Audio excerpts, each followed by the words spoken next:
ಜೈಲುಗಳಿರೋದು ಅಪರಾಧಿಗಳನ್ನ ಕೂಡಿ ಹಾಕೋಕೆ. ನೂರಾರು ಜನ ಅಪರಾಧಿಗಳು ತಪ್ಪಿಸ್ಕೊಂಡ್ರೂ ಪರವಾಗಿಲ್ಲ, ಒಬ್ಬ ನಿರಪರಾಧಿಗೆ ಶಿಕ್ಷೆ ಆಗಬಾರ್ದು ಅಂತ ನಮ್ಮ ಕಾನೂನು ಹೇಳುತ್ತೆ.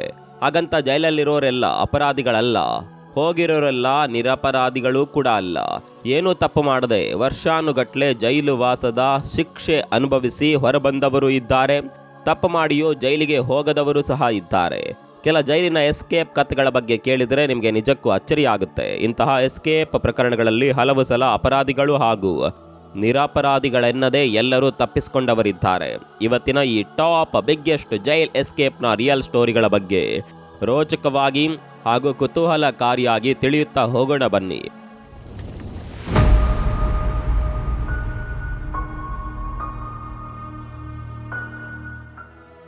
ಮೊದಲೇದಾಗಿ ನಾವು ಹೇಳಬಹುದಾದದ್ದು ಇರಾನ್ ದೇಶದ ಗ್ರಾಸ್ ಸೆರೆಮನೆಯ ಮಾಸ್ ಎಸ್ಕೇಪ್ ಪ್ರಕರಣದ ಬಗ್ಗೆ.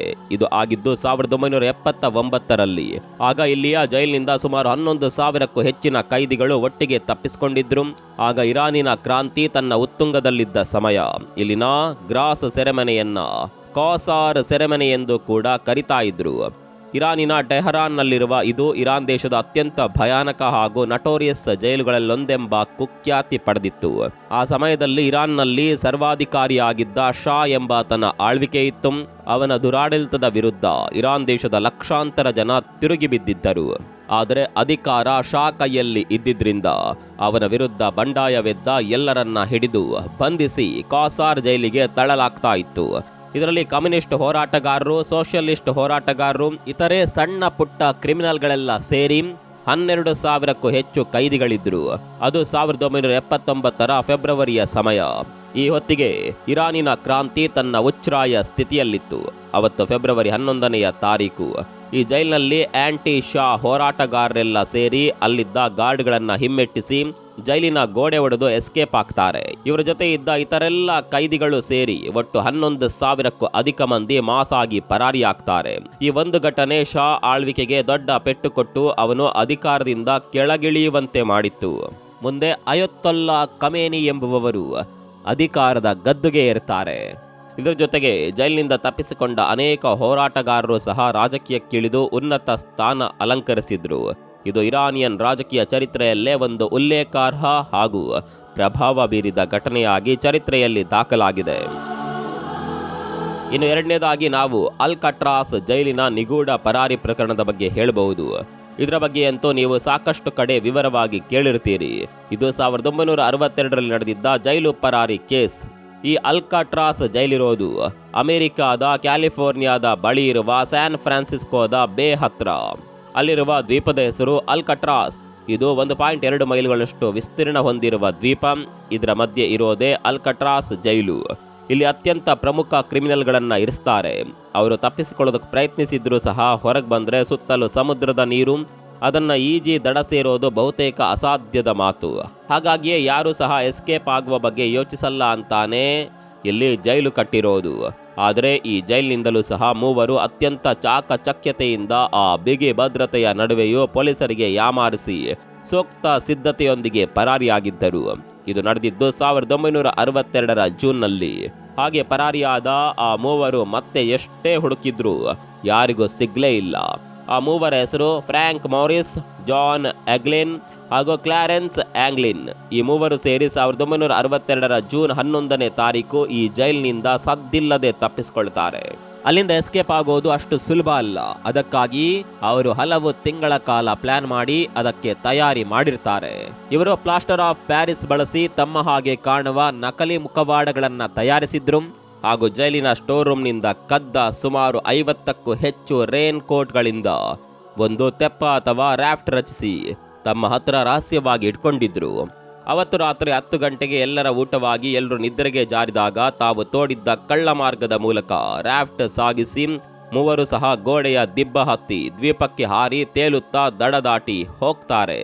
ಇವರ ಸಿದ್ಧತೆ, ಚಾಣಾಕ್ಷತೆ ಮತ್ತು ಅವರು ತಪ್ಪಿಸಿಕೊಂಡು ಹೋದ ಶೈಲಿಗೆ ಅಲ್ಲಿಯ ಜೈಲಾಧಿಕಾರಿಗಳೇ ಸುಸ್ತಾಗಿದ್ದರು. ಈ ಬಗ್ಗೆ ಒಂದು FBI ತನಿಖೆಯನ್ನೇ ಜಾರಿ ಮಾಡಲಾಯಿತು. ಆದರೆ ಎಷ್ಟೇ ಹುಡುಕಿದ್ರೂ ಸಹ ಆ ಮೂವರು ಕೈದಿಗಳು ಮಾತ್ರ ಯಾರ ಕೈಗೂ ಸಹ ಸಿಗಲಿಲ್ಲ. ಈ ಘಟನೆ ನಡೆದು ಇಂದಿಗೆ 63 ವರ್ಷಗಳೇ ಕಳೆದಿದ್ದರೂ ಸಹ ಇನ್ನೂ ಕೂಡ ಇದು ನಿಗೂಢ ಜೈಲು ಪರಾರಿಯ ಪ್ರಕರಣವಾಗಿಯೇ ಉಳಿದು ಹೋಗಿದೆ. ಮೂರನೆಯದ್ದು 1939ರ ಸೈಬೀರಿಯಾದ ಕ್ಯಾಂಪ್ನಿಂದ ನಡೆದ ಪ್ರಿಸನ್ ಬ್ರೇಕ್ಔಟ್ ಘಟನೆ ಬಗ್ಗೆ ಹೇಳಬಹುದು.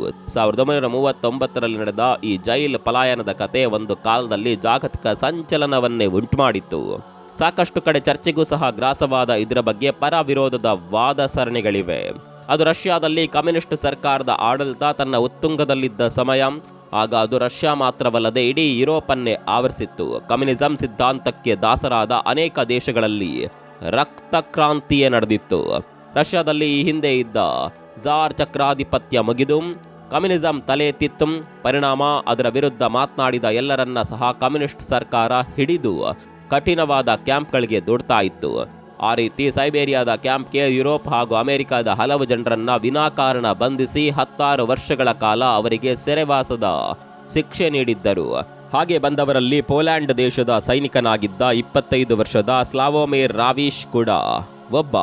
ಅವನು ಪೋಲೆಂಡ್ ಸೇನೆಯ ಪರವಾಗಿ ಕಮ್ಯುನಿಸ್ಟ್ ಸೇನೆಯ ವಿರುದ್ಧ ಹೋರಾಡಿದ್ದೆ ಅವನ ತಪ್ಪೆಂದು ಪರಿಗಣಿಸಿ ಅವನನ್ನು 25 ವರ್ಷಗಳ ಕಾಲ ಕಠಿಣ ಕಾರಾಗೃಹ ಶಿಕ್ಷೆಗೆ ಗುರಿ ಮಾಡಲಾಗುತ್ತೆ. ಸೈಬೇರಿಯಾ ಎನ್ನುವ ಕೊರೆಯುವ ಶೀತಲ ತಂಡಿ ಇರುವ ಆ ದುರ್ಗಮ ಸ್ಥಳದಲ್ಲಿ ಅವರ ಕ್ಯಾಂಪ್ ಇತ್ತು.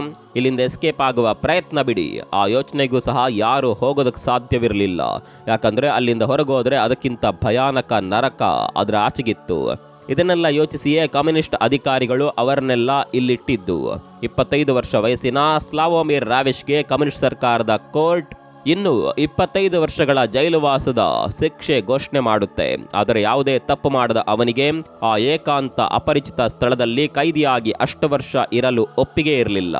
ಹೇಗಾದರೂ ಇಲ್ಲಿಂದ ತಪ್ಪಿಸಿಕೊಂಡು ಇವರ ಕೈಗೆ ಸಿಗದ ಹಾಗೆ ಪರಾರಿಯಾಗಿ ತನ್ನ ಊರು ಸೇರಬೇಕೆನ್ನುವ ಹಂಬಲ ಅವನದ್ದಾಗಿತ್ತು.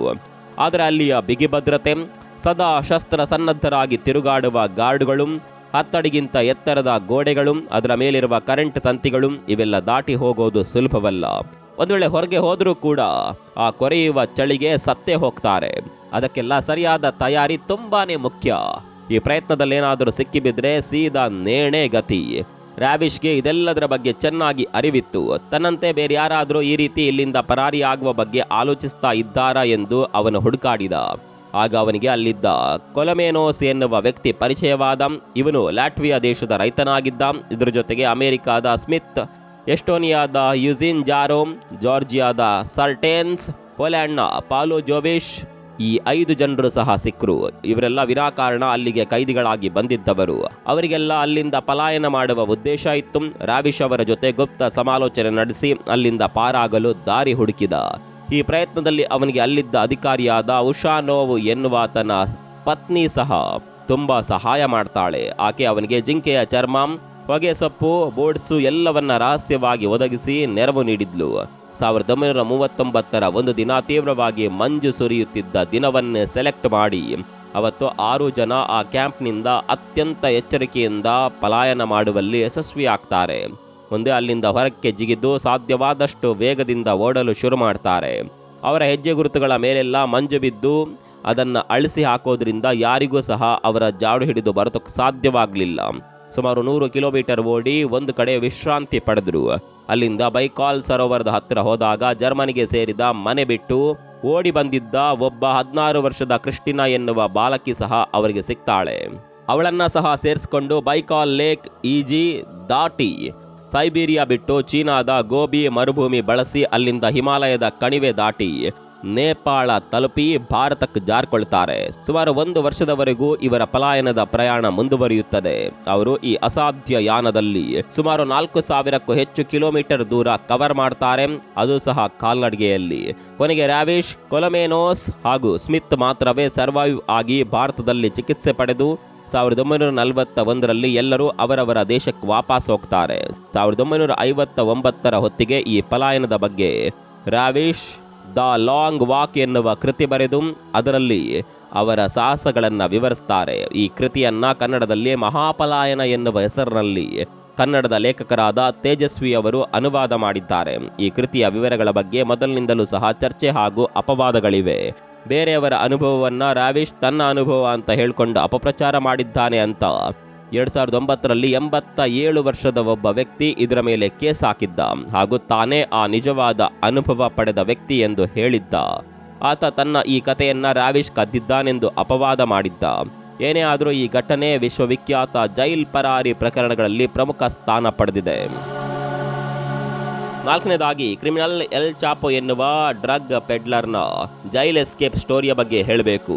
ಕುಖ್ಯಾತ ಮೆಕ್ಸಿಕನ್ ಡ್ರಗ್ ಲಾರ್ಡ್ ಆದ ಎಲ್ ಚಾಪೋ ಒಂದ್ಸಲ ಮಾತ್ರವಲ್ಲದೆ 2 ಬಾರಿ ಜೈಲಿನಿಂದ ತಪ್ಪಿಸಿಕೊಂಡಿದ್ದ.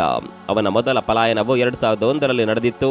ಆಗ ಅವನು ಲಾಂಡ್ರಿ ಗಾಡಿಯಲ್ಲಿ ಅಡಗಿ ಕುಳಿತು ಪುಯೆಂಟೆ ಗ್ರ್ಯಾಂಡೆಯ ಭದ್ರತಾ ಜೈಲಿನಿಂದ ಸೀಕ್ರೆಟ್ ಆಗಿ ಸಾಗಿಸಲ್ಪಟ್ಟಿದ್ದ.